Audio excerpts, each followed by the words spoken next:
हमारे पास कोई भी ऑब्जेक्ट होती है उसके ऊपर नीचे की तरफ जो ग्रेविटेशनल फोर्स लगता है, अर्थ ने जो ग्रेविटेशनल फोर्स लगाया है उसको हम मेजर कर सकते हैं। यहाँ पर एक वेइंग मशीन रख दो, आप उस फोर्स की वैल्यू को एक्चुअली मेजर कर सकते हो और उस फोर्स की वैल्यू भी होती है F is equal to G mass of earth, इस ऑब्जेक्ट का मास और रेडियस ऑफ अर्थ का स्क्वायर। यहाँ पर हम क्या क्या चीज़ें जान सकते हैं, देखो हमें इस ऑब्जेक्ट का मास पता हो सकता है, ये फोर्स हम मेजर कर सकते हैं और अर्थ का रेडियस भी किसी ना किसी तरीके से पता किया जा सकता है। लेकिन मास ऑफ अर्थ हम कैसे पता करें, और जब तक मास ऑफ अर्थ नहीं पता चलेगा हम इस G की वैल्यू नहीं पता कर सकते, क्योंकि अर्थ पे जितने भी कैलकुलेशन करते हैं उसमें ये दोनों हमेशा मल्टीप्लिकेशन में रहते हैं, कोई ऐसा फॉर्मूला ही नहीं है जिसमें ये दोनों अलग अलग आते हो। तो बड़ी प्रॉब्लम हो रही थी कि अगर हमें G की वैल्यू पता करनी है तो मास ऑफ अर्थ भी हमें पता करना पड़ेगा, और ये पता कर पाना बड़ा मुश्किल है। आप इतनी बड़ी अर्थ का मास कैसे पता कर लोगे? और इसी प्रॉब्लम को सॉल्व किया था एक इंग्लिश साइंटिस्ट हेनरी कैवेंडिश ने। कैवेंडिश ने सोचा कि अगर हम अर्थ के कारण जो भी ग्रेविटेशनल फोर्स लगता है उसको कभी भी मेजर करेंगे तो हमेशा मास ऑफ अर्थ और ग्रेविटेशनल कांस्टेंट मल्टीप्लाई होकर आ जाएगा। तो हमें कुछ ऐसा सेटअप बनाना था जहाँ पे अर्थ के कारण ग्रेविटेशनल फोर्स ना लग रहा हो। तो उन्होंने छत पर एक इस तरीके से रस्सी या फिर टॉर्जनल, उसको स्प्रिंग बोल सकते हो आप, उसको बांधा।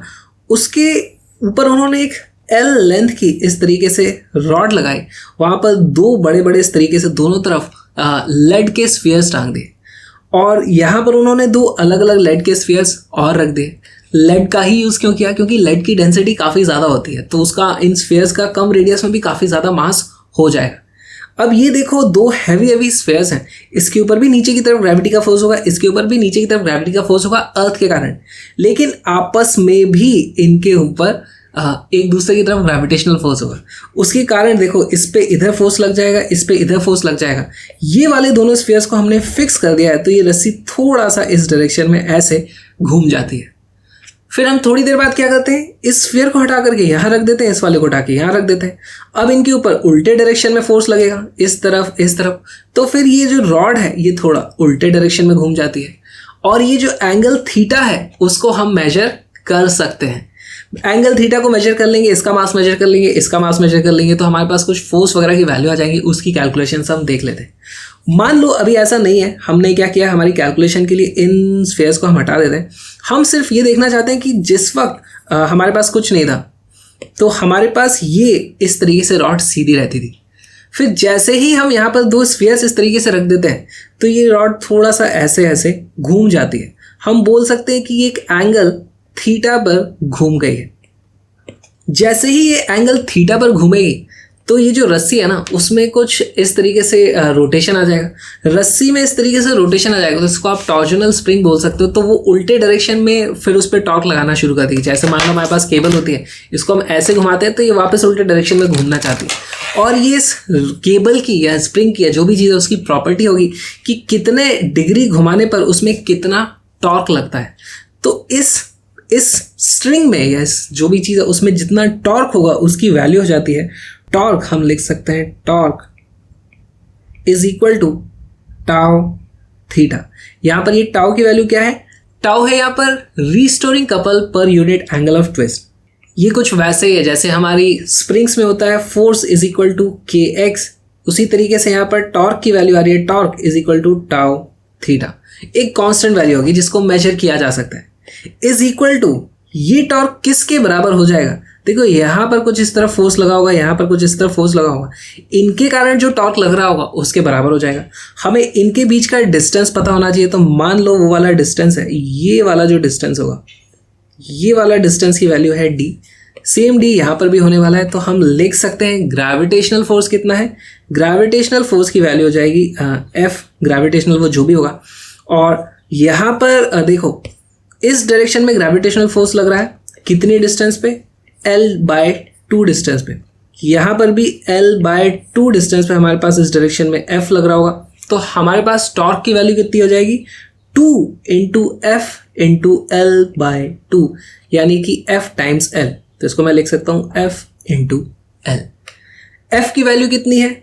F की वैल्यू है F is equal to G capital M small m divided by D square.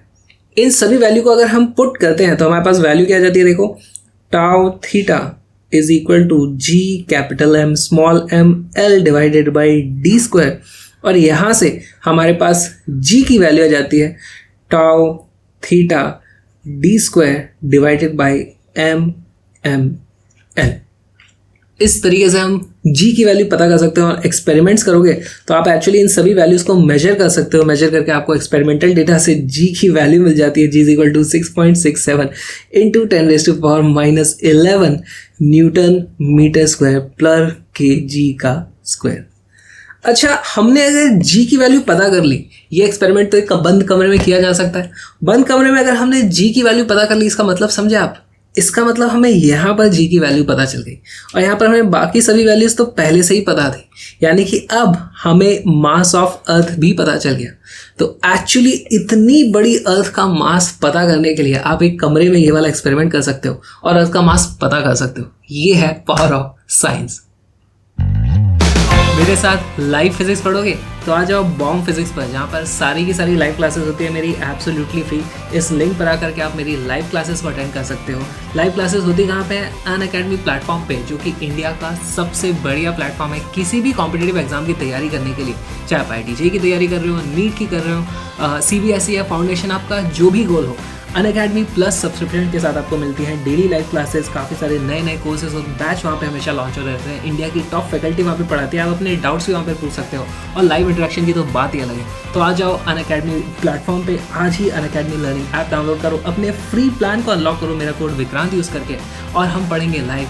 और आप अपनी कॉम्पिटिटिव एग्जाम के प्रिपरेशन को एक लेवल अप करना चाहते हो तो प्लस या आइकॉनिक सब्सक्रिप्शन भी आप ले सकते हो। उसमें भी विक्रांत यूज़ करने से आपको मिलता है डिस्काउंट। तो मिलते हैं प्लस पे लाइव।